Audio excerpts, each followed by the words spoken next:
inaan ahay aabe ka murugaysan geerida iyo khasaaraha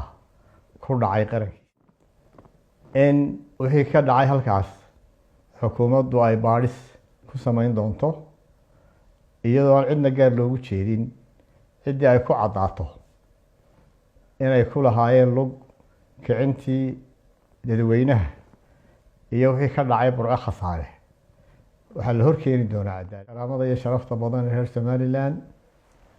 maanta hadalkaygani wuxuu ku wajahan yahay dadka gobonimada iyo sharafta badan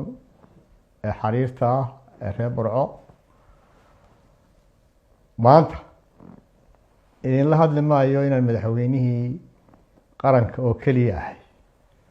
oo baroordiiqda shacbigiisa kala qeyb qaadanaya waxaan idinla hadlayaa inaan ahay aabe ka murugaysan geerida iyo khasaaraha ku dhacay qarankiisa waxaan ahay muwaadin ka damqanaya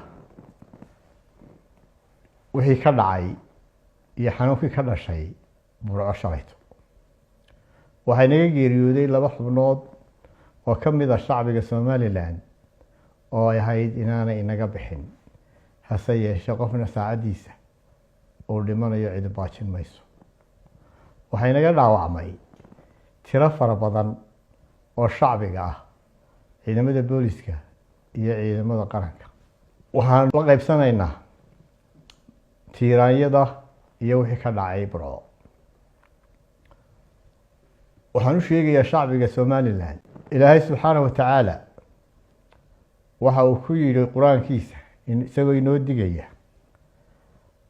ka digtoonaada warka sharwaduhu idiin keeno aydaan ku camal falin si aydaan hadhow isu qomamaynin waxaan shacbiga reer somalilan u sheegayaa iyo shacbiga reer burcaba in dadka lagu kiciyey war beena oo aan jirin taasina waxaynu ka baranaynaa inaynu ka digtoonaano wixii hadda ka dambeeya inaynu beenta iyo wararka aan sugnayn ka fogaano si wixii maanta ka dhacay burco aanay mar dambe inoogu soo noqon waxaan ilaahay uga barayaa dadka inaga dhaawacmayna inuu u boogadhayo oo caafimaad degdega siiyo reer burco waxaan ugu baaqayaa inay ilaashadaan midnimadooda